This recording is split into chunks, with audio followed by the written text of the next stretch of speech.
warahmatullahi wabarakatuh. Alhamdulillahilladzi bini'matihi tatimmu shalihat. Asyhadu an la ilaha illallah wa asyhadu anna Muhammadan abduhu wa rasuluh. Allahumma fashalli wa sallim wa barik ala hadzal nabiyil karim. Allahumma shalli ala nabiyyina Muhammad al-fatih lima ughliqa wal khatim lima sabaq. Nasiril haqqi bil haqqi wal hadi ila siratikal mustaqim. Wa ala alihi haqqa qadrihi wa miqdarihil azim. Bapak Ibu jemaah subuh yang dimuliakan Allah. Mohon maaf agak telat juga kita ya. Baru dari Caringin kita silaturahim kepada seorang kiai. Umurnya sudah hampir 130. Jadi saya tanya, namanya Abah Abu Yazid. Beliau waktu saya tanya saat kemerdekaan umur Abah berapa, Bah? 45 gitu. Kalau begitu sekarang berapa tuh Pak umurnya? Dan tidak uzur. Ngomong masih seperti orang biasa. Ingatannya masih kuat. Ya. Sehat karena dulu suka jalan. Semoga Allah memberkahi hayat beliau. Ya. Ternyata dulu beliau berjuang bersama Soekarno. Ya. Dan beberapa ulama-ulama besar kita dan petinggi-petinggi negara ini juga udah sering ke sana. Alhamdulillah. Lalu kami silaturahim kebetulan ada haul. Kami datang dadakan aja kepada haulnya Mama Falak ya. Ada Syekh Hakim bin Muhammad Falak Abbas ya. Itu juga sama. Mungkin Bapak Ibu sering mendengar ada kajian Abah Gurus Kumpul, sering ya? Orang Banjar. Itu sangat saya rekomendasikan untuk didengarkan. Abah Gurus Kumpul dulu pernah belajar di sana. Mempelajari 27 teknik zikir atau thariqah. 27 ya. Kita konfirmasi tadi malam, alhamdulillah. Dan kita dibawa ke ruangan yang di situ ada atharun Nabi, ada rambut Nabi segala macam ya. Alhamdulillah. Nah, malam tadi kami banyak ngobrol dengan mungkin sering dengar Syekh Ammar yang dari Palestina. Ternyata beliau galau ngelihat kondisi dakwah di Indonesia hari ini. Ya. Banyaklah persoalan kita. Salah satu yang kami bicarakan adalah hal yang membuat umat Islam hari ini lemah.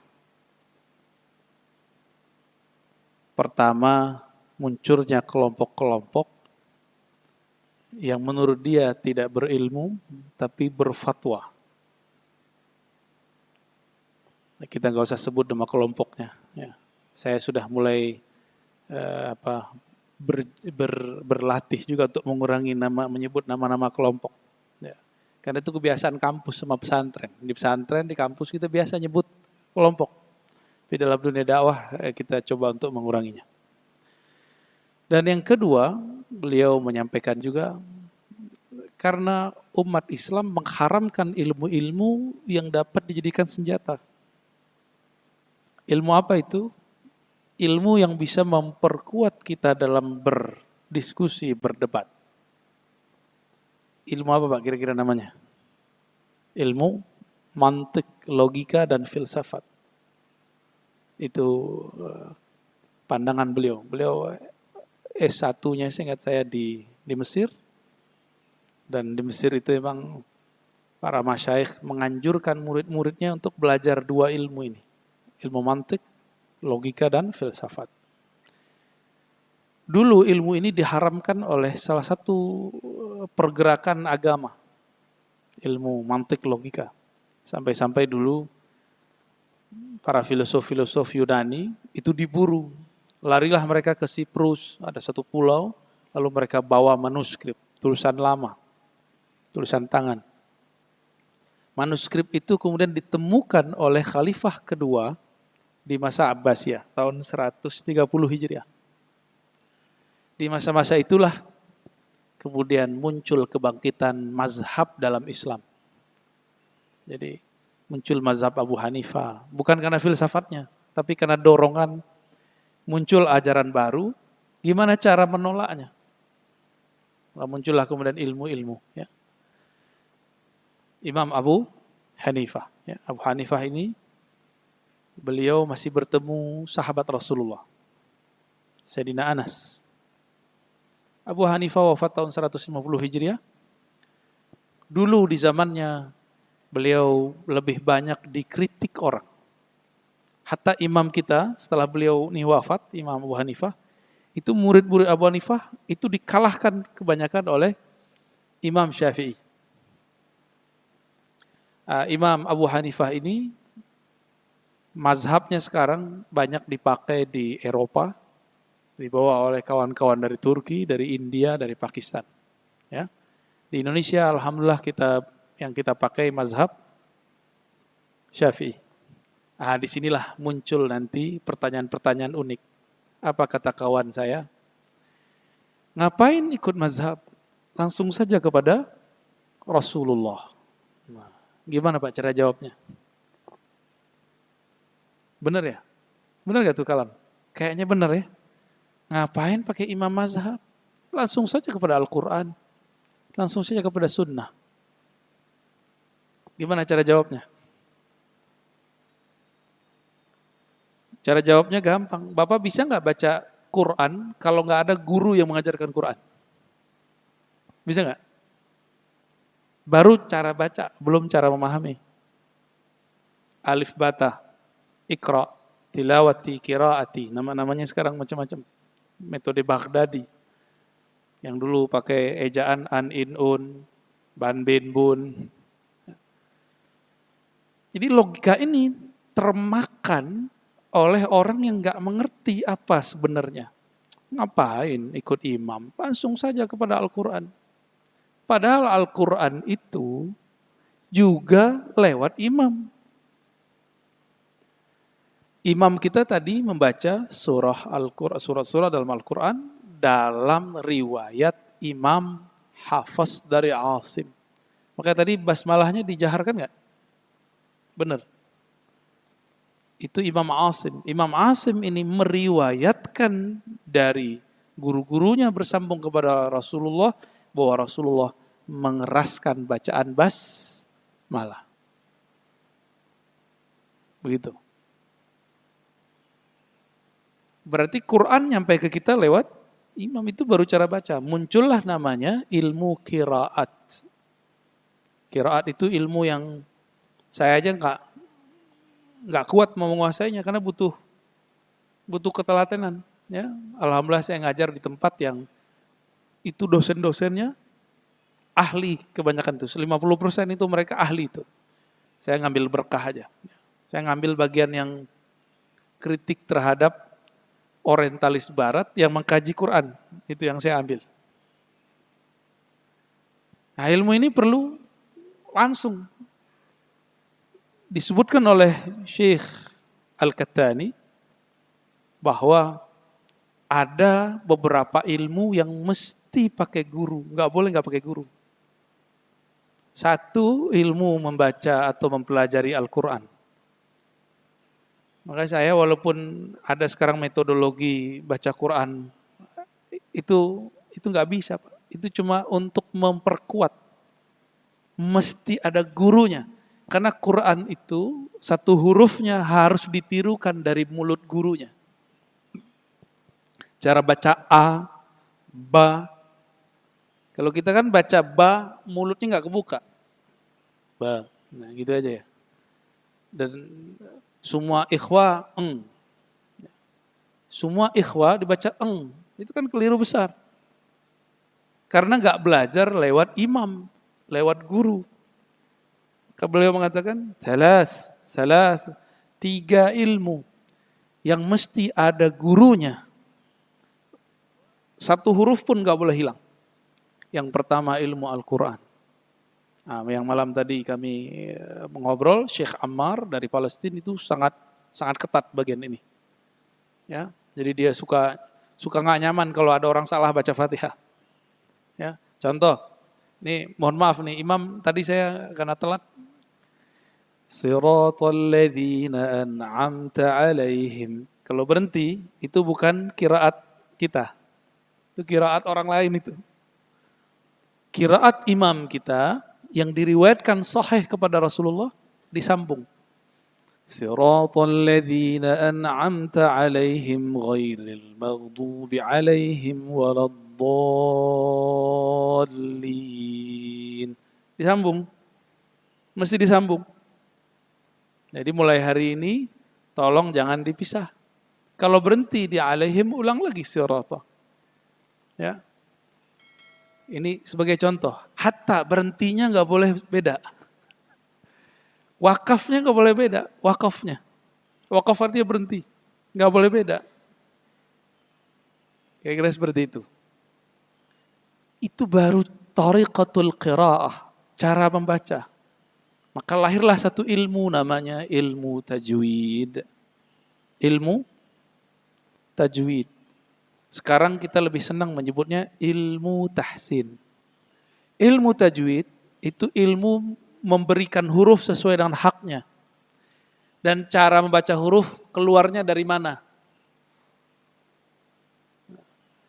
Coba saya mau tanya Pak, huruf yang keluarnya lewat ketemu bibir, 2.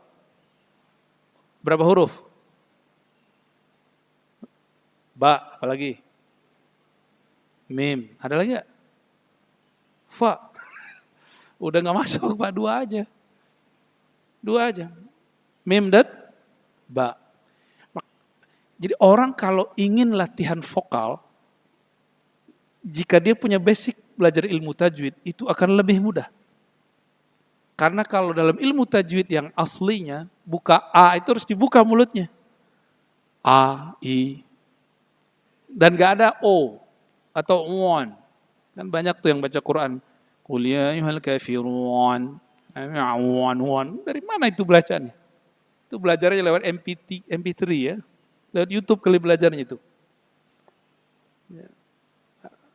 Belajar Quran, bacanya pun mesti ngikutin guru. Apalagi isinya. Apalagi isinya. Wajib. Sehingga ada garansi bahwa yang kita pahami hari ini, yang kita baca hari ini sama seperti yang dipahami dan dibaca Rasulullah SAW. Garansi ini disebut dengan sanad atau silsilah ilmu. Nah, di kita ini ada IIQ, ada PTIQ. Itu mereka konsentrasi di bidang itu. Ya. IIQ dan PTIQ. IIQ S1-nya untuk khusus perempuan, PTIQ kayaknya udah mulai campur. S2, S3-nya mereka campur. Dan itu luar biasa, luar biasa. Jadi kita kalau baca Quran, hati-hati kalau di belakangnya ada mereka, Pak. Ya, telinga mereka sering terganggu sama kita tuh. Ya. Ilmu kedua itu ilmu tib, ilmu kedokteran. Itu nggak boleh cuma lewat baca jurnal. Ya. Nah, ilmu kedokteran ini ada yang tradisional, ada yang modern. Nah, dulu orangnya disebut dukun. Sekarang dukun konotasinya negatif, ya. Sekarang kalah sama dokter. Ya, tanda kita emang berhasil dijajah oleh Barat. Dulu sebelum ada orang-orang Barat, kita nyebut adalah bahasa Arab tabib. Ya, pakar herbal. Pakar herbal itu.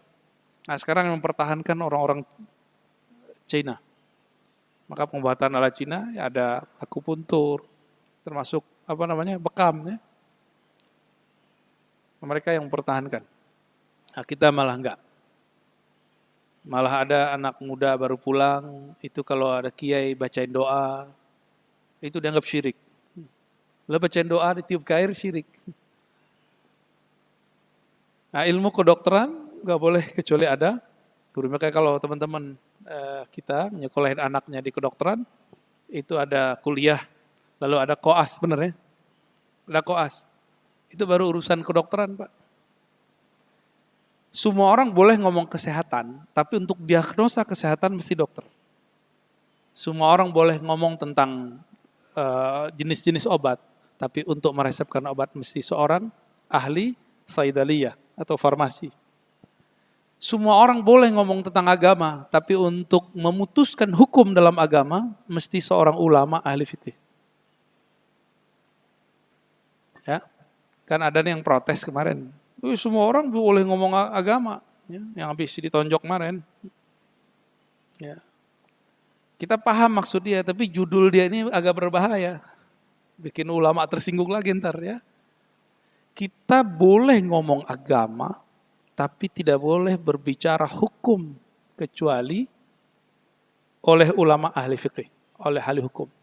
Ya, nggak boleh berbicara tasawuf kecuali seorang yang mendiagnosa ilmu tasawuf itu tentang ilmu qalbu, kecuali orang yang kita sebut mursyid. Ya.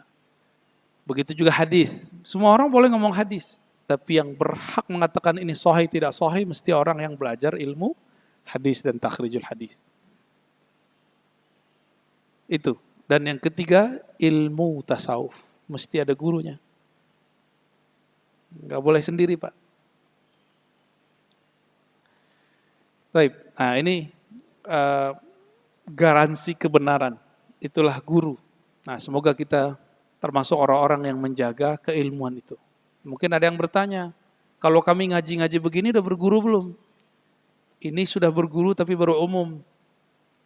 Ya, baru taklim umum. Cukup?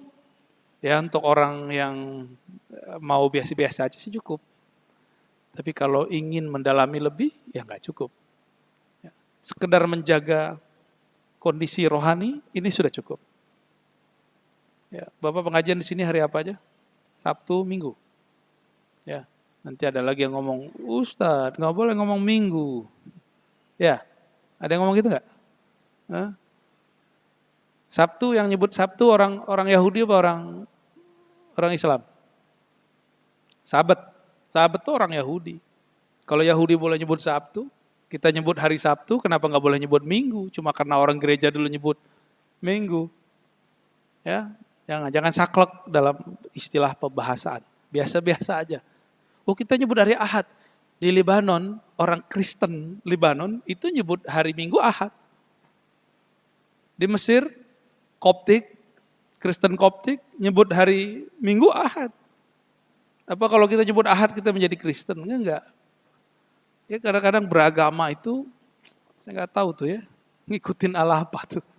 Manhaj sosial media ya. Manhaj sosmedi. Sosial media. Jadi kalau belajar Al-Quran, membacanya, mesti ada gurunya. Apalagi mempelajari isinya. Nah, maka saya berharap di sini ada ustadz yang membuka kitab tafsir untuk mengajarkan tafsir. Karena tafsir itu tidak boleh dari fikiran sendiri. Man fassara al-Quran bi ra'yihi falyatabawwa maq'adahu minan nar. Siapa yang menafsirkan Quran dengan ra'yunya, dengan pandangan pribadinya atau hawa nafsunya, maka siap-siap tempatnya di neraka. Ya, jadi hati-hati, Pak. Kita harus berhati-hati. Nah, ini untuk menyegarkan keahlus sunnahan kita, bahwa ahlus sunnah itu jaminannya adalah ilmu sanad, berguru. Mesti ketemu. Alhamdulillah hari ini cara ketemu banyak. Nggak ketemu fisik, ketemu di alam maya ya. Alhamdulillah. Tapi hati-hati, di alam maya ini orang bisa memotong apa saja. Ini yang kemudian berbahaya. Sehingga nanti Bapak suudzon kepada seorang alim, seorang ulama, cuma karena potongan tertentu. Disitulah nuzi'at ankumul barakah. Allah cabut dari kita keberkahan. Karena sudah mulai suudzon. Ya? Nah, ini yang kemudian yang membuat kita khawatir kalau orang belajar lewat sosial media. Ya. Karena sosial media sudah diisi oleh orang-orang yang kajiannya nggak jelas, maka kita wajib para ulama, para ustadz, pengurus masjid, orang yang aktif dalam dunia dakwah, mesti mengisi kekosongan itu. Kalau enggak kita dosa, fardu kifayah. fardu kifayah. Ya. Jadi kajian-kajian kita Ahlussunnah mesti direkam Pak, atau disiarkan live supaya bisa dinikmati oleh orang-orang yang jauh. Ya. Bukan thalabus syuhrah, bukan pengen viral. Emang enak viral Pak? Gak enak. Ya. Bukan. Tapi kita ingin memviralkan Allah Subhanahu wa ta'ala. In tansurullah yansurkum. Jika engkau membantu agama Allah, Allah bantu engkau. Ya. Oleh karena itu juga, guru kami dulu, salah satu mursyid rohani saya, dulu waktu saya masih remaja, bilang, ya kamu kalau belum berlatih, khalwat namanya, 7 kali kamu belum boleh berdakwah Ar-Razi. Gitu. Saya pegang-pegang kalimat itu. 7 kali latihan. Ini versi beliau. Akhirnya kita kemudian selesai syekh ini, kita ganti syekh ini. Sampai kemudian kolbu itu bening, tapi dia akan tertutup oleh ambisi nafsiyah, nafs jiwa. Jiwa ini yang menutupi kolbu namanya an-nafs al-ammarah bisu. Jiwa yang cenderung ngajak kepada keburukan. Keburukan itu ada 3. Keburukan hewan ternak, hewan buas, keburukan syaitan. Hewan ternak nafsu, syahwat. Buas pengen menguasai orang lain, ingin mengalahkan orang lain, marah-marah kerjaannya. Sedangkan nafsu syaitan ingin menipu orang lain. Nah, ini orang-orang yang konspirasi. Aktor-aktor intelektual yang mencoba untuk ngaduk-ngaduk orang. Mau dia ustadz katanya, mau dia ngaku habib, tapi jika dia mengadu-adu umat, dia ngaduk-ngaduk umat, itu di dalam dirinya itu bukanlah nafs yang mutmainnah zakiyah, jiwa yang bersih, tapi di dalamnya adalah an-nafs asy-syaitaniyah, jiwa setan. Karena setan itu karakternya untuk apa? Yuqi'a bainakum, ingin membuat kamu bertengkar, ya, adawah, bertengkar, bermusuh-musuhan. Nah, sering nggak Pak lihat, mohon maaf, teman kita hijrah malah musuhin kita, tuh kena tuh. Kok malah dekat dalam beragama, malah tambah tengkar. Belajar Islam kok malah tambah nggak selamat. Nah ini ciri-ciri kalau nafsnya belum dibersihkan. Jiwa ini jika belum dibersihkan, yang tadi karakter, ya, syahwat, emosi, setan ini kalau belum dibersihkan, orangnya belajar ilmu. Ilmunya nambah, emosinya nambah. Ilmunya nambah, sombongnya nambah. Ilmunya nambah, akal bulusnya nambah. Inilah yang dikatakan oleh para ulama dari dulu, ittaqu zallatal alim, ittaqu hasadal ulama. Hati-hati hasadnya orang-orang alim. Nah ini pelajaran buat saya Pak. Kalau saya ingin jadi orang alim, jangan sampai kita bawa ayat-ayat untuk ngaduk-ngaduk umat. Ya, saya minta ampun kepada Allah jika pernah melakukan itu, ya, secara lisan ataupun perbuatan. Pernah kepikiran nggak belajar agama kok tambah ruwet? Pernah ketemu sahib begitu? Hijrah kok malah tambah kacau hidupnya. Bener ya? Dia keluar dari kerjaannya, jadi nggak jelas nafkah istrinya, dia anggap ini benar. Tengkar sama guru lamanya, nggak mau lagi duduk bersama kawan-kawannya. Itu banyak hari ini. Padahal innamal mu'minuna ikhwah. Orang beriman itu hanya mereka lah yang benar-benar bersaudara. Iman itu sederhana aja, masih ada di kolbu kita la ilaha illallah Muhammadur Rasulullah, udah mukmin. Kita harus jaga persaudaraan dengan mereka. Siapapun mereka, berbeda mazhab tidak masalah. Apalagi cuma beda masalah sarung agak naik dikit sama kurang dikit. Ya. Cuma masalah jenggot, cuma masalah yasinan, kan lucu Pak. Dulu di zaman Rasulullah orang gak pernah tengkar masalah yasinan. Nabi cuma ngomong iqra'u yasin dalam mautaku, bacakan yasin untuk orang meninggal. Gak ada debat-debat. Oh hadis dhaif. Nah, itu kan perkataan hadis setelahnya. Dulu gak ada orang debat itu. Kita yang debat. Kita yang ribet. Karena karakter di dalam ini pengen rusuh, ketemu masalah apa aja ingin rusuh. Nah, semoga ke depan muncul dai-dai, ulama-ulama yang bisa mengademkan umat. Ya. Amin ya rabbal alamin. Ya. Ahlus sunnah wal jamaah, ini cakupannya ada 4. Ini saya sudah sering sampaikan karena sudah lama, udah hampir 2 bulan ya kita nggak aktif, jarang kajian. Ahlus sunnah itu sesuai dengan hadis Jibril, hadis Sahih Muslim pertama, bab pertama, nomor pertama, Kitabul Iman, bahwa beragama itu mesti pertama akidah, yang kedua ibadah, yang ketiga ma'rifah, yang keempat akhiruz zaman. Ada 4 Pak. Pertama akidah, yang kedua ibadah, yang ketiga ma'rifah, yang terakhir akhiruz zaman. Ya. Apa maksud yang pertama? Ini kesimpulan daripada hadis itu, hadis 2 halaman. Ya, saya simpulkan aja. Ya. Pertama akidah, yang kita sebut hari ini rukun iman. Rukun bahasa Arab artinya tiang. Ya. Dan dalam rukun tersebut, Sayyidina Nabi SAW menyebutkan bahwa iman itu artinya tasdik di kolbu. Ini hati-hati. Ini orang kadang-kadang nanti akan menyebut beda iman cuma karena beda mazhab dan politik. Karena sudah mau dekat 2024, saya ingatin lagi Pak. Ya. Apa itu iman? Tolong dihafalkan.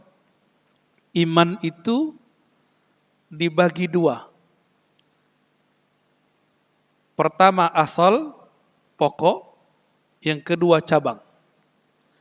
Asal iman, bahasa Arabnya aslul iman at-tasdiq. Pokok iman, asalnya iman adalah membenarkan atau percaya. Percaya kepada Allah? Percaya Pak? Percaya dengan semua kesempurnaan Allah? Masalah nanti kita berbeda makna Allah istawa, itu lain cerita. Yang penting percaya kepada Allah dan semua kesempurnaan Allah, ada titik. Di zaman sahabat orang tidak pernah berdebat mengenai apa makna Allah turun, gak ada debat. Apa makna Allah bersemayam, gak ada debat. Istiwa, apa makna yadun, tangan, gak ada debat. Semua orang Arab di masa Rasulullah yang sahabat-sahabat mulia, semuanya menyerahkan maknanya kepada Allah Subhanahu wa ta'ala. Ruh makhluk atau tidak, gak ada pembahasan. Di Quran cukup dikatakan, aku hembuskan ruh, selesai. Gak ada perdebatan makhluk gak makhluk, sekarang orang rame. Benar gak? Ini akidah. Percaya kepada Allah, lalu rukun ke-6-nya paling penting. Jadi yang paling penting itu awal sama akhirnya. Percaya sama takdir. Jadi kalau orang tidak percaya sama takdir, berarti dia percaya sama Allahnya belum benar. Jadi percaya sama Allah sama takdir ini kayak 2 sayap. Sungguh aneh orang yang mengatakan saya percaya kepada Allah, tapi dia tidak terima takdirnya. Ini kita ngapa-ngapain pagi ini di barakah, ya Allah hidupkan kita kembali. Kita berkumpul, ini izin Allah bukan? Pandemi kemarin terjadi dan itu betul-betul mencekam, izin Allah bukan? Izin Allah. Apa saja semuanya izin Allah. Maka kita mesti ridho apapun yang terjadi. Kita nggak tahu nanti ke depan apa lagi nih virusnya. Wallahu a'lam bishawab. Cabang yang kedua, iman tadi apa? Tasdik, bahasa Arabnya tasdik. Membenarkan atau percaya. percaya itu tidak boleh ada sedikit pun ragu. Ragu sedikit namanya syak. Pembukaan surat Al-Baqarah Alif Lam Mim, dzalikal kitabu la raiba fi. Itulah Alkitab, itulah Al-Quran yang tidak ada keraguan di dalamnya. Ragu enggak kepada Allah? Ragu enggak Allah menjamin rezeki kita? Enggak usah ragu. Ragu batal imannya. Deh. Ya, ragu batal imannya udah. Berburuk sangka kepada Allah batal imannya. Ini yang saya sering hikayatkan dalam banyak kisah, dalam banyak kajian. Abu Yazid Al-Bustami, Imam Kabir, disebut Sayyid Taifah. Beliau subuh-subuh biasa Pak, zikiran, wirid. Imam, hafiz Quran, selesai sholat, dia lihatin. Abu Yazid kok gak beranjak? Udah syuruk, dia tetap zikir. Diejeklah oleh si tuan guru ini, tuan imam ini. Apa kata si imam? Bayazid, kamu sarapan pakai duit apa hari ini? Pakai makanan apa hari ini? Itu ejekan. Orang-orang semuanya kerja, ente kok nggak kerja? Orang semuanya cari rezeki, kok ente malah duduk-duduk di masjid? Syukran. Jadi si imam hafiz Quran, tapi meragukan rezeki Allah terhadap Abu Yazid. Dia lupa rezeki itu ada dua. Ada yang kita cari rezeki, ada yang rezeki cari kita, Pak. Sepakat gak? Dulu waktu Bapak Ibu masih kecil, saudara-saudara masih kecil, rezeki mendatangi kita atau kita yang cari rezeki? Sebenarnya hatta liyum sampai sekarang begitu. Cuma kita kegeeran. Kita ngerasa kita lah yang kerja. Padahal Allah lah yang menghantarkan rezeki itu. Inilah makna wa mimma razaqnahum yunfikun. Di antara apa yang kami rezekikan kepada mereka, kami yang beri rezeki. Mereka infakkannya. Nahnu narzuqukum. Kamilah yang memberi rezeki kamu. Cuma kan gak kelihatan begitu ya. Karena kita terhijab, terhalang untuk memandangnya. Coba ingat-ingat waktu kecil. Dulu kayaknya gak ada yang ingat, termasuk aneh gak ingat. Di perut ibu kita dulu gimana Pak? Ibu-ibu ada yang ingat gak? Ngapain anaknya waktu di perut? Apalagi kita, gak ada yang ingat. Ada yang ingat Pak? Dulu ngapain minum air ketuban? Ya? Ibu cuma makan. Siapa yang mengalirkan rezeki kepada jabang bayi di dalam? Bukan sang ibu. Itulah kinerja Allah Subhanahu wa ta'ala. Bayi kalau lapar pakai GoFood enggak, Pak? Atau nelpon enggak? Atau cukup? Ya. Kadang-kadang enggak perlu begitu, ibunya sudah tahu kapan untuk menyusui anaknya. Itu cara Allah menghantarkan rezeki. Sampai sekarang begitu. Jadi rezeki itu kata Sayyidina Ali, ada kalanya engkau yang mencarinya. Yang engkau lihat. Ada kalanya engkau dicari olehnya. Ya, termasuk jodoh. Jodoh itu bagian rezeki. Bagian rezeki Pak. Ibu yang belum berjodoh. Dan rezeki itu terbagi dua. Ada rezeki madi, materi, ada rezeki ghair madi, rezeki keruhanian. Apa contohnya rohani? Kajian-kajian yang dapat menenangkan kolbu, melapangkan pikiran, itu termasuk kajian-kajian yang disebut rezeki rohani. Imam kita hafiz Quran, itu rezeki rohani. Ustadz kita ngerti isi Quran, itu lebih tinggi lagi dari hafiz. Jadi Bapak yang beruntung secara rezeki zahir, rezeki materi, berbagilah dengan mereka yang dapat rezeki batin. Ya, yang dapat rezeki batin membagi ilmu rohaninya, yang dapat materi berbagi materinya. Itu baru disebut saudara. Ya, baru disebut saudara. Makanya di dalam Al-Quran, hadis ya, kalau di hadis lebih jelas. Man katama ilman uljima bilijabin minan nar. Orang yang menutup-nutup ilmu, padahal ilmunya sudah diminta keluar, akan dicambuk, dipukul dengan alat pukul dari api neraka. Maka saya kalau sudah masuk ke bab ilmu dan ada orang memintanya, saya nggak boleh tutup juga. Kecuali tidak pantas dibuka. Maka kita katakan, kamu datang ke tempat saya hari ini, hari itu, nanti saya jelaskan. Nah itu ya. Suatu kali saya berguru kepada Syekh Badi' Sayyid Al-Lahab, ngaji ilmu hadis. Lalu saya bertanya bab yang ternyata itu bab pertengahan di kitab. Kita baru 1/4. Apa kata beliau? Isbir ya akhi.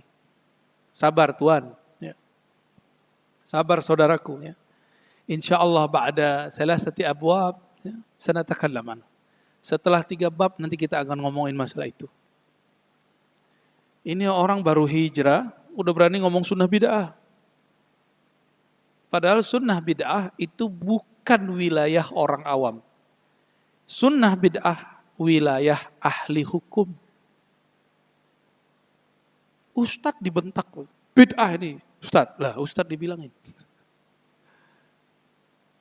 Gimana Pak? Udah ngeliat begitu belum? Kalau saya sering digituin orang. Ya. Ustadz ini sesat. Saya tanya balik, yang Ustadz aneh apa ente? Bingung juga dia. Nah kadang-kadang kita sering menggurui, padahal posisi kita waktu itu bukan guru.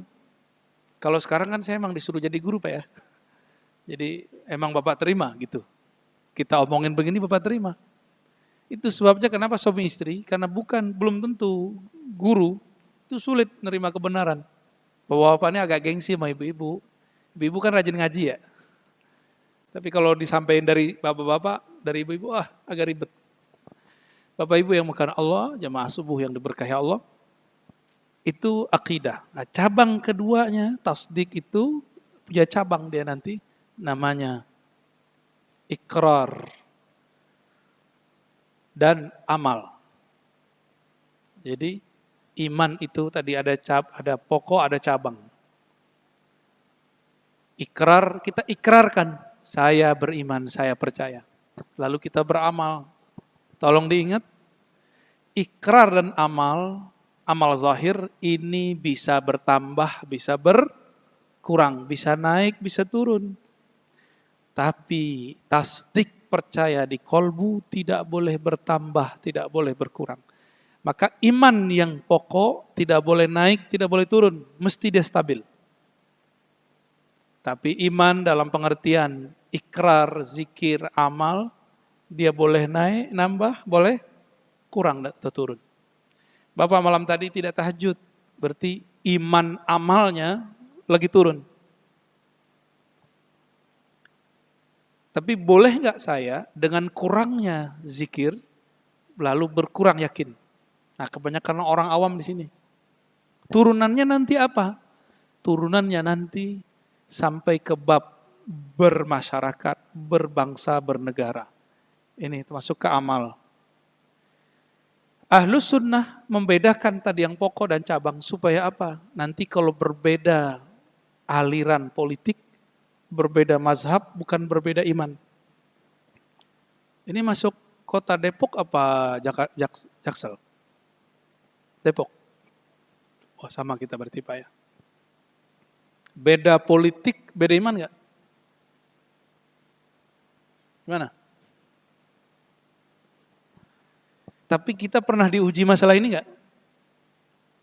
Cuma karena beda politik, kita kemudian menganggap beda iman. Dan itu masalah di semua negeri orang-orang Islam. Dari zaman Sayyidina Ali dikafirkan karena beliau mengalah dalam bab politik. Muawiyah dikafirkan karena beliau menggunakan diplomasi dalam politik. Pendiri bangsa ini, Bung Karno, saya kan malam tadi konfirmasi kepada sohib beliau, itu Abah Abu Yazid. Ya. Bah, benarkah Soekarno itu wali? Menurut Abah. Oh iya, wali Allah. Gimana, Pak? Oh ini bukan masalah partainya apa, partai anaknya apa itu saya nggak ada urusannya. Partai anaknya kan macam-macam. Dulu ada siapa gitu ya, beda-beda partai anak itu saya nggak ada urusan. Saya cuma berurusan dengan sejarahnya dan persaksian ulama tentang itu. Ya. Namun Soekarno, karena dia dulu melihat Majelis Konstituante itu nggak berhasil buat dekret, lalu mengajukan Manhajul Jam'i wa Taufik, menggabung beberapa ideologi yang disebut Nasakom.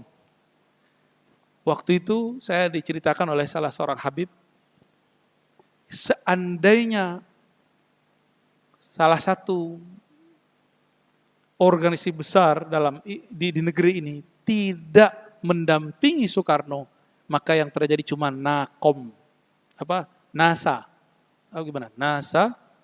Naskom jadinya, A-nya hilang. Maksudnya apa? Kalau tidak ada ulama yang dulu membersamai beliau, cuma nasionalis, komunis. Maka majulah para masyayikh ya, seperti Mbah Kiai Wahab Hasbullah. Saya sudah ziarah ke sana sebelum Ramadan. Beliau kemudian dengan tegar membersama itu. Dan ya, tentu hasil diskusi. Maksud kamu ada ini apa? Komunis tidak bertuhan atau cuma semacam ideologi politik. Ramai itu. Akhirnya Mbah Abdul Wahab Hasbullah pun dituduh komunis. Tapi yang korban komunis dulu siapa? Ulama-ulama ahlus sunnah.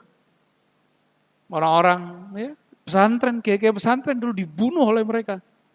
Yang sekarang kita tuduh mereka juga komunis.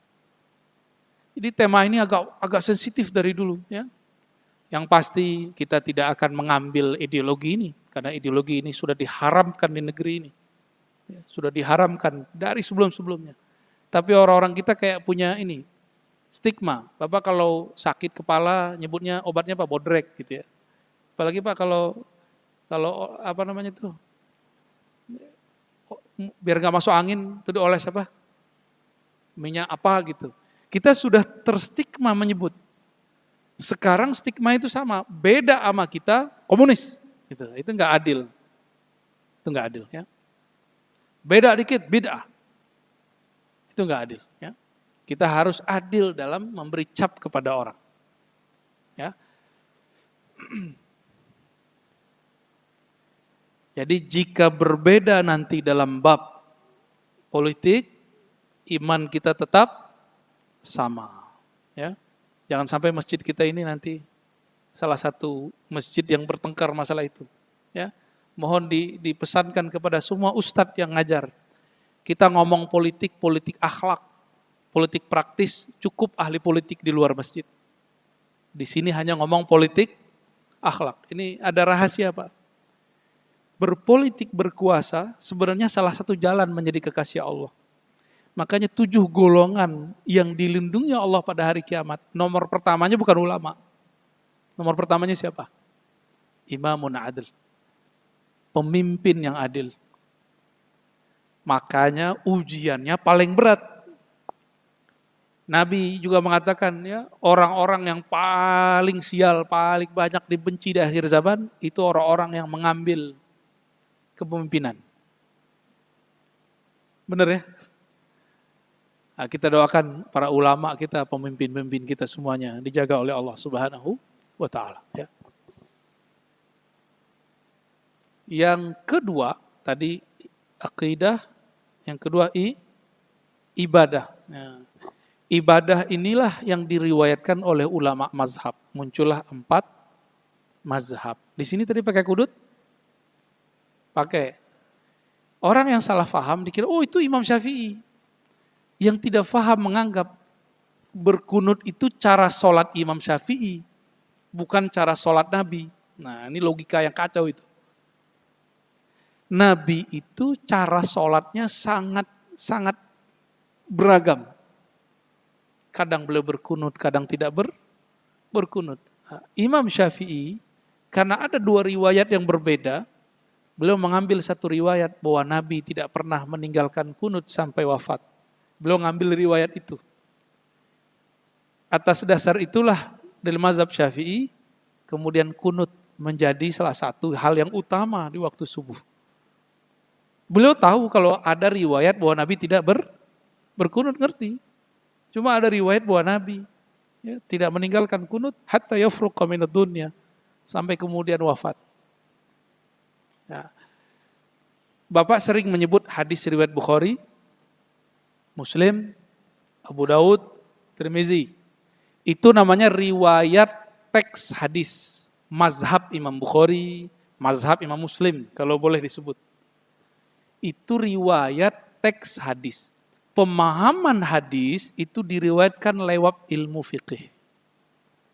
Pemahaman hukum. Maka jika disebut mazhab Syafi'i, boleh juga kita artikan pemahaman yang diriwayatkan Imam Syafi'i yang bersambung kepada Rasulullah Sallallahu Alaihi Wasallam. Jadi orang yang bermazhab Syafi'i ikut Rasulullah Sallallahu Alaihi Wasallam. Sebagaimana orang ikut Imam Bukhari ikut Rasulullah. Ngapain? Ikut Syafi'i, Bukhari aja. Ada yang ngomong gitu? Imam Bukhari murid dari muridnya Imam Syafi'i. Jangan kebalik-balik. Beliau berguru kepada Al-Humaidi. Al-Humaidi adalah murid dari Imam Syafi'i. Kita ngiranya Bukhari sezaman sama Nabi. Enggak. Yang lebih dekat zamannya dengan Nabi, Imam Syafi'i.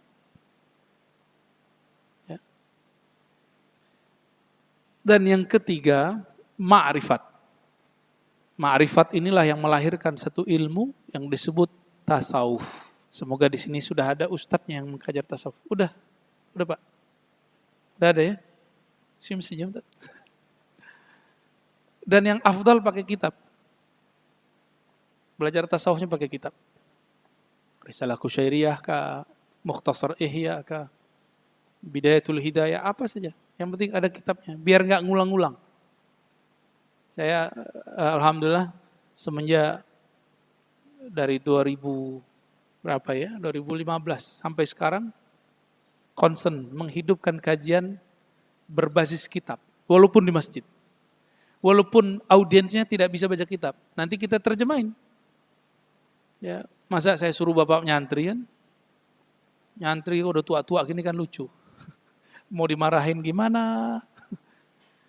Ya, ketemu saya santri saya kemarin. Nggak pernah ke luar negeri, Pak.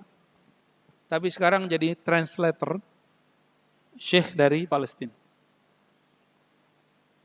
Karena dulu hampir setiap hari sama kita ajar 1,5 jam sampai 2 jam dalam bahasa Arab. Jadi saya belajar bahasa Arab dan praktek itu enggak pekan Arab gitu, enggak. Sehari cukup 2 jam, 1 jam. Itu sudah cukup. Kita bersyukur, alhamdulillah. Enggak pernah kuliah di luar negeri, tapi menerjemahnya alhamdulillah lebih bagus. Alhamdulillah. Ya.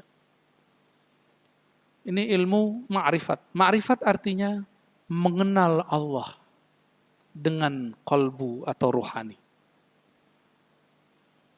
Ilmu ini puncak daripada Islam, iman atau ibadah dan akidah. Jika bapak, ibu, saya tidak mengenal Allah, maka sholat subuh terasa beban. Berzakat, bersedekah terasa beban. Tapi kalau sudah kenal Allah, jangankan subuh, tahajud pun terasa ringan. Duha terasa nikmat. Bersedekah terasa candu. Udah begitu belum, Pak? Belum ya? Berarti belum kenal Allah tuh. Baru percaya doang, belum kenal.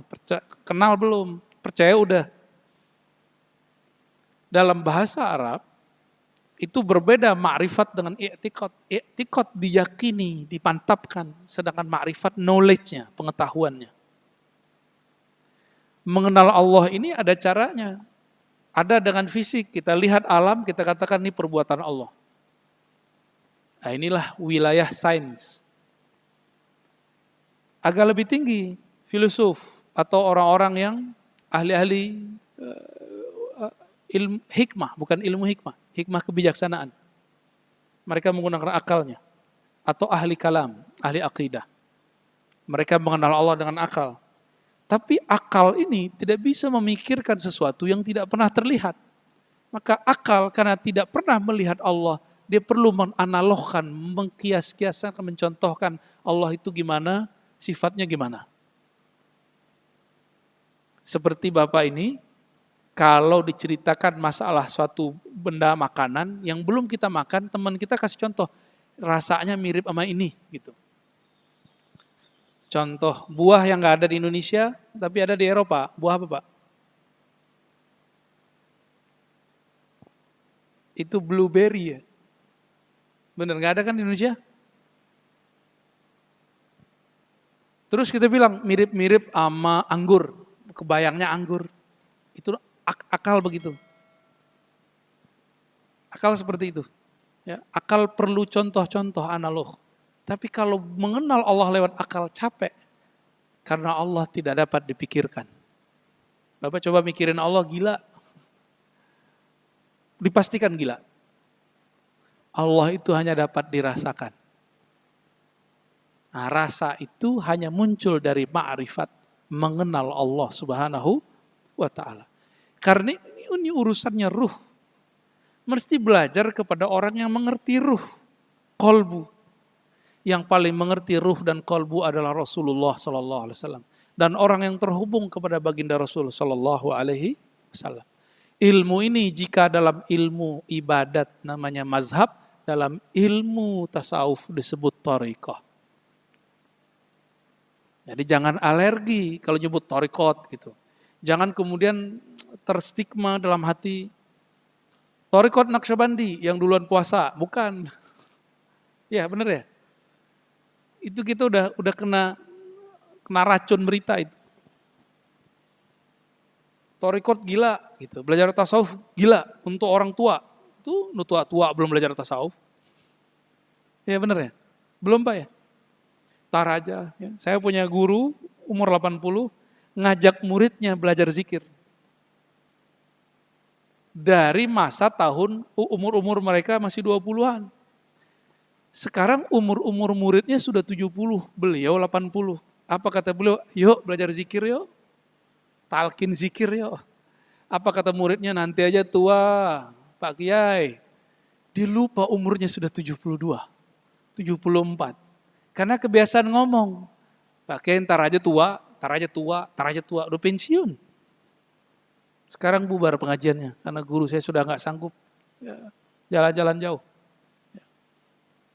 Belajar hikam, sama belajar Ihya Ulumuddin. 1-2 kitab yang luar biasa. Nah jadi jangan diundur-undur Pak untuk belajar. Jangan diundur lagi. Kita nggak tahu nasib kita gimana ntar. Ya. Ntar kalau ada pandemi baru lagi, udah nggak bisa keluar lagi, nggak boleh kumpul lagi.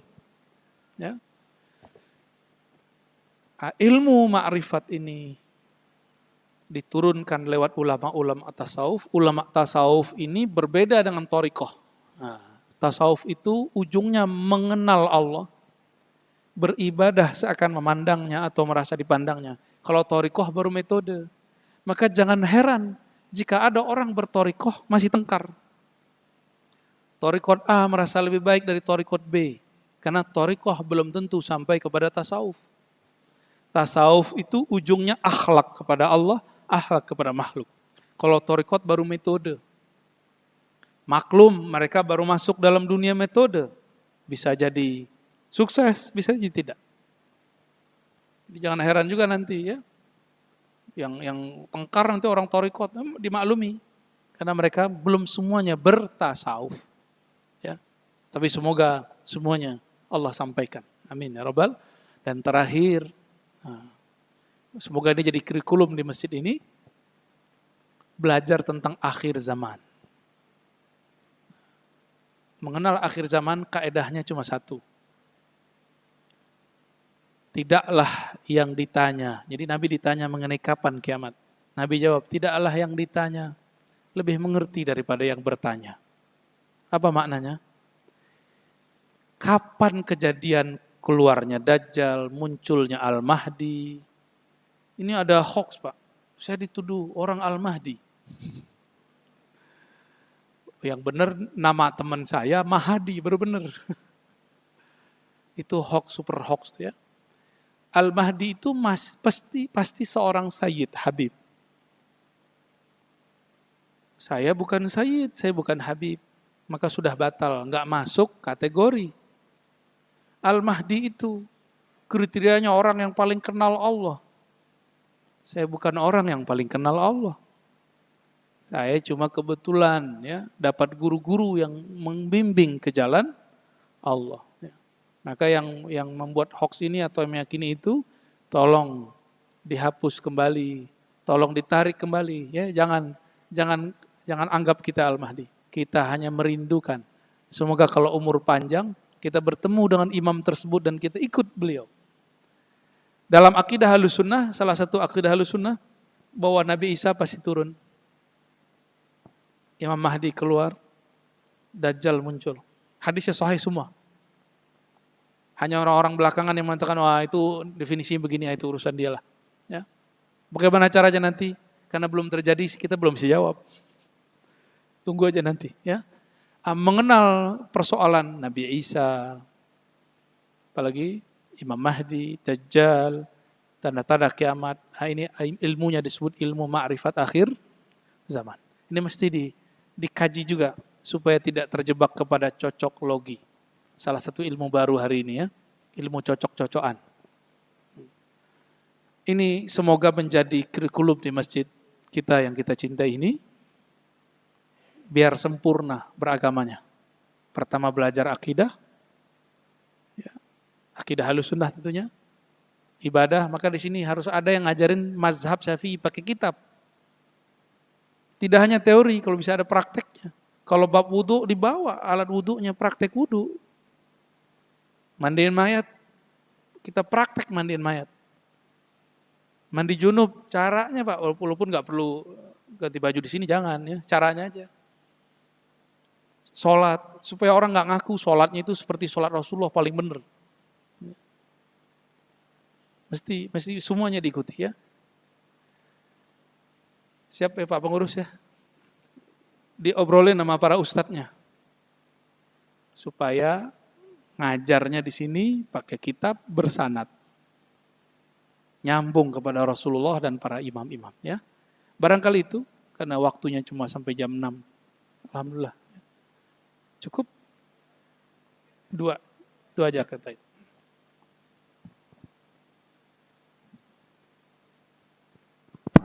Ya, terima kasih Buya, luar biasa, memberi banyak ilmu dan pencerahan buat kita. Baik Bapak Ibu, kami beri kesempatan 2 penanya saja dengan 2 pertanyaan ya. Silakan.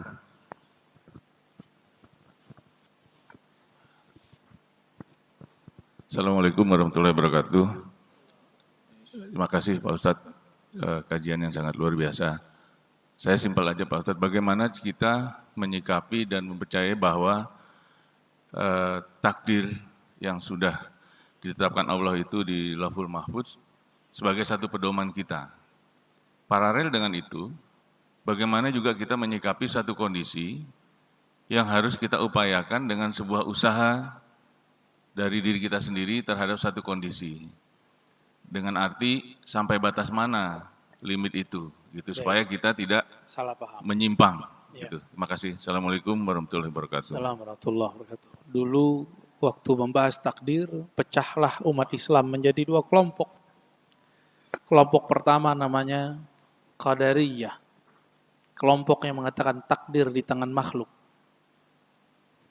Kalau di Cina itu aliran Taoism. Ya. Takdir itu nggak ada, kita yang buat takdir sendiri. Itu aliran Qadariyah, bukan Qadiriyah.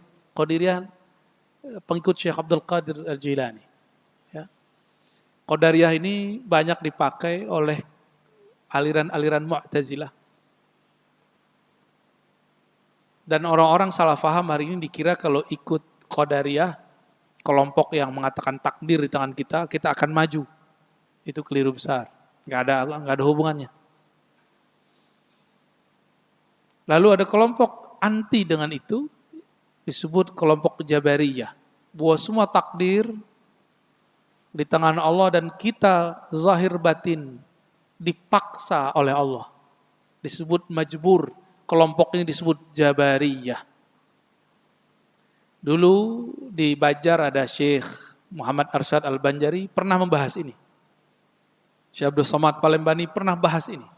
Syekh Abdul Rauf Singkili pernah bahas ini. Syekh Nuruddin Araniri dari Aceh juga pernah bahas ini. Sampai zaman sekarang. Sampai ke Buton itu ada Sultan Muhammad Aidrus. Saya pernah meneliti dan mentahqiq risalah beliau, Hadiyatul Bashir. Itu juga membahas bab ini. Ternyata ini perdebatan berkembang sampai kemana-mana. Jadi ada orang yang ketika dia bermaksiat, dia salahkan Allah. Kenapa kamu minum khamar? Itu udah takdir gitu. Gitu. Kenapa kamu bermaksiat? Sudahlah, itu kehendak Allah. Kalamnya benar, tapi maksudnya nggak benar. Semuanya kehendak Allah, benar nggak? Tapi dia sedang mempersalahkan Allah. Ahlus sunnah mengajarkan dua hal. Pertama namanya kasab atau ikhtiar, yang kedua adab. Dua kelompok ini kemudian ditengahi, muncullah imam namanya Abul Hasan Al-Asy'ari. Imam Abul Hasan Al-Asy'ari mengambil jalan tengah. Karena nggak jalan tengah, berarti nggak ikut kiri, nggak ikut kanan. Jadi kelompok yang ternyata kelompok itu bersambung kepada Rasulullah Sallallahu Alaihi Wasallam. Imam Abul Hasan Al-Asy'ari mengatakan bahwa takdir itu artinya ukuran yang sudah Allah tentukan. Ukuran ini semacam jatah. Takdir bahasa Arab itu Allah memberikan ukuran. Lalu Allah berikan kemampuan di dalam diri kita, namanya kasab dan ikhtiar, untuk memilih. Saya menyebutnya kesadaran. Kalau bahasa Arabnya kasab, usaha atau ikhtiar. Tapi makna lainnya kesadaran. Kesadaran untuk milih. Nih, mohon maaf Pak, coba angkat tangannya. Coba angkat tangannya. Oke, itu yang angkat Bapak atau Allah?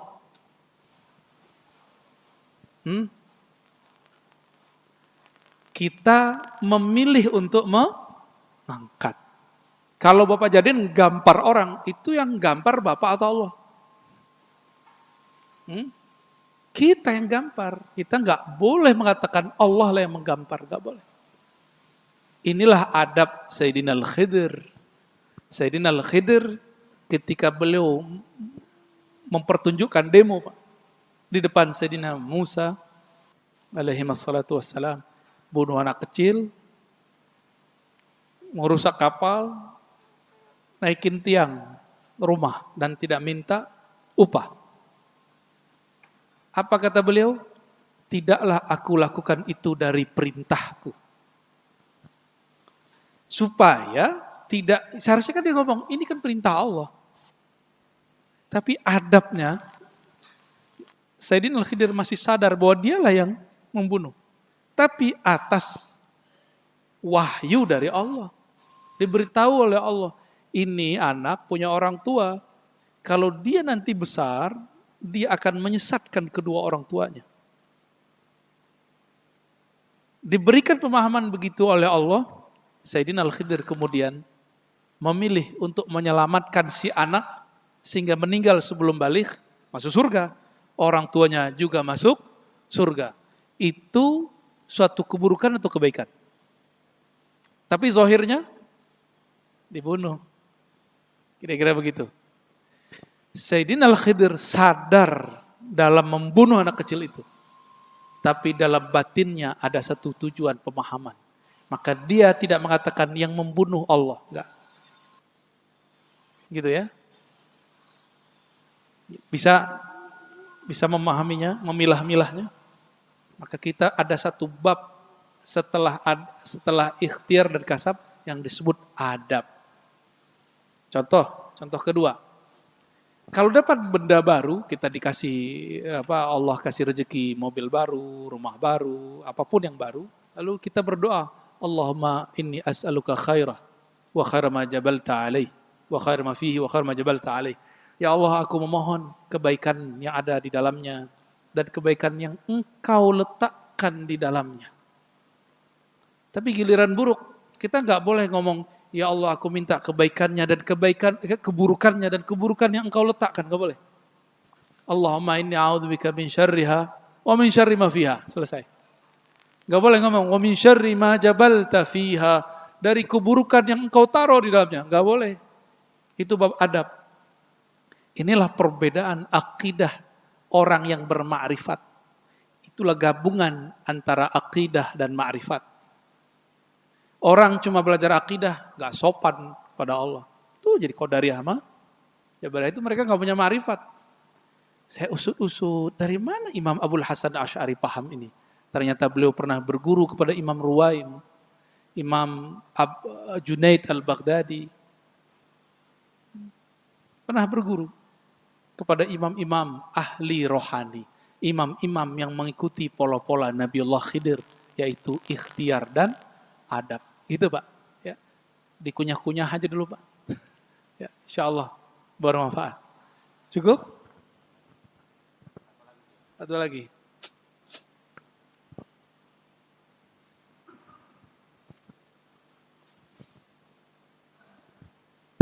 Bismillah. Assalamualaikum warahmatullahi wabarakatuh. Assalamualaikum. Ustadz, saya mohon penjelasannya mengenai hadis yang mafhumnya, yang intinya, bahwa barang siapa yang mampu berhaji, tapi dia tidak berangkat haji, maka pilihlah matinya Yahudi atau Nasrani gitu Ustadz. Mohon penjelasannya, hadis ini statusnya gimana? Sahih atau gimana? Atau apakah jadi kafir gitu Ustaz? Orang yang mampu haji tapi tidak berhaji. Terima kasih Ustaz. Assalamualaikum warahmatullahi wabarakatuh. Assalamualaikum. Hadis ini dipakai oleh ulama-ulama ahli fikih, ahli hadis ya. Secara makna, orang yang mampu berhaji, mampu ini tidak hanya duit. Mampu ini juga masalah safar. Sekarang kita daftar, baru keluar ya jadwalnya. Berapa tahun sekarang antrinya? 12. Di Malaysia sudah lebih dari 30 tahun sepertinya. Jadi anak-anak baru lahir sekarang sudah didaftarkan. Ya, ditambah pandemi kemarin 2 tahun, sekarang cuma berangkat 50%. Ya, saya aja diundur lagi Pak. Tapi semoga antara ada jalan, biar jalan tol cepat nanti ya. Amin. Kata sanggup di situ, lalu dia sanggup tidak berangkat. Artinya apa? Dia sanggup tidak ada halangan, maka istita'ah ini sekarang tidak hanya 2, dulu kan istita'ah itu 2, kemampuan. Dulu cuma harta dan badan. Enggak, sekarang juga masalah kebijakan. Nomor 3, urusan negara dan negara. Kalau zaman dulu enak Pak, punya duit berangkat pakai kapal. Ya, tapi meninggal di tengah jalan, di kapal meninggal, kapalnya tenggelam. Banyak dulu Pak Haji pulang cuma nama. Tapi Pak Haji dulu pulang pasti alim. Karena dia tinggal berbulan-bulan, bertahun-tahun di tanah Mekah. Pulang pasti bisa bahasa Arab dan bawa kitab. Mohon maaf Pak Haji hari ini nggak pantas dapat gelar Pak Haji, mohon maaf. Ya, silakan tersinggung Pak ya. Pak Haji dulu pasti bisa baca kitab. Maka kalau kenalan sama orang jangan bilang saya Pak Haji Fulan. Gak pantas. Ya, gak pantas Pak. Maka dulu dalam sejarah haji Indonesia itu ada beberapa buku. Semua orang yang hujjat, para haji, pulang-pulang bawa keilmuan. Bawa ijazah keilmuan. Semuanya bawa. Dan mereka pulang ganti nama. Kayak Ahmad Dahlan itu namanya dulu Muhammad Darwish. Pulang-pulang dikasih nama sama gurunya untuk mengambil keberkahan nama Imam Said Ahmad Zaini Dahlan. Imam pemberantas ajaran Wahabi. Maka dikasih nama lah beliau Ahmad Dahlan. Berharap pergerakan beliau nanti jauh dari pengaruh Wahabi. Ya. Kira-kira gitu Pak. Jadi mesti istita'ah itu 3. Ya, harta, kesehatan, yang ketiga kebijakan. Nah, jika ini sudah cukup lalu tidak berangkat, maka pilihlah mati Yahudiyan atau Nasraniyan. Itu benar. Matinya sebagai orang Yahudi atau Nasrani. Karena dia tidak menjalankan ajaran Islam. Inilah enaknya rukun Islam. Nggak sanggup, cukup 4. Syahadat, sholat, puasa, zakat. Kalau ada kesanggupan 5. Ya. Ketika ada kesempatan Pak, umroh aja Pak. Kita nggak tahu kapan bisa berangkat. Ada kesempatan umroh. Ya, ini mumpung lagi dibuka lagi nih. Udah umroh aja berangkat. Kalau nggak mungkin untuk pergi haji. Umroh ini kan haji juga Pak, haji kecil. Ya. Di kampung saya dulu kalau orang umroh itu dipanggil haji juga. Haji-hajian. Kita doakan ini kemarin pelepasan pertama orang-orang berangkat haji. Barangkali itu bukan hanya Indonesia. Barangkali semua negara baru kita yang awal kali ya. Kayaknya kita awaluman ya, orang-orang yang pertama kali melepas. Kita doakan para haji baik laki-laki perempuan dijaga oleh Allah SWT, hajinya mabrur dan kita juga segera dihantarkan ke sana. Amin ya rabbal alamin. Al-Fatihah. Bismillah. Suratul ladzina anta Allahumma rahman rahim karim azim. Ya man yudabbirul laila wan nahar. Shalli ala nabiyina Muhammad. Ya Allah yang mengatur siang dan malam. Yang menggerakkan badan kami. Yang mengalirkan darah dalam tubuh kami. Yang membuat gerakan denyutan di dalam jantung kami. Yang mengatur kedipan pada mata kami. Yang menumbuhkan satu helai rambut di badan kami. Ampunkan kami ya Allah. Dosa kami ada di setiap bagian tubuh ini ya Allah. Belum lagi dosa batin, dosa qalbu ya Allah. Dosa merasa lebih baik, lebih suci dari orang ya Allah. Merasa lebih alim daripada orang lain ya Allah. Merasa paling benar. Dosa iri dan dengki. Dosa berprasangka buruk kepada makhluk Engkau. Dosa-dosa yang kami tidak mungkin sebutkan satu persatu. Maka kami mengakui di hadapan-Mu ya Allah. Kami ini pendosa ya Allah. Maka dengan ampunan dan rahmat-Mu ya Allah. Faghfirna wastur auratina. Ampunilah kami, hapuslah dosa-dosa kami dan tutuplah aib kami di sisi-Mu dan di sisi makhluk-Mu. Allahumma adfa'anna al-bala wal waba wal fahsya wal munkar. Ya Allah, tolaklah, jauhkanlah bara bencana, keburukan dari kami, khususnya orang-orang yang percaya kepada Engkau. Wabil khusus lagi ya Allah pada negeri ini. Wabil khusus lagi ya Allah kepada orang-orang yang hadir atau mendengarkan kajian ini. Ya Allah, kolbu kami gelap, kolbu kami berkarat. Namun dengan cahaya-Mu yang tak terbatas ya Rabb, fanawwir qulubana wamla' qulubana bima'rifatik. Maka berilah cahaya kolbu kami dengan cahaya-Mu. Bersihkanlah kolbu kami dengan nur-nur ilmu-Mu. Allahumma ya Rahman ya Rahim ya Karim ya Azim, wahai yang maha pengasih penyayang. Penuhi kolbu kami dengan kasih sayang-Mu. Sehingga kami juga menyayangi makhluk-makhluk-Mu. Mencintai orang-orang yang mencintai-Mu. Warzuqna hubbaka wa hubba ma yuhibbuk. Waj'al lana ala amal alladhi yuballighuna ila hubbik ya Allah. Berikan kami cinta, rasa kenal kepada Engkau. Jika tidak ya Allah, maka berikan kami rasa cinta kepada orang yang kenal kepada Engkau. Dan berikan kami keistiqomahan ya Allah dalam mengamalkan sesuatu yang menghantarkan kami menjadi cinta kepada Engkau. Ya Allah, ya Rahman, ya Rahim, ya Karim, ya Azim. Salli ala nabiyina Muhammad wa ala alihi wa sahbihi wa barik wa sallim. Walhamdulillahi rabbil alamin. Assalamualaikum warahmatullahi wabarakatuh. Silakan sholat syuruk ya.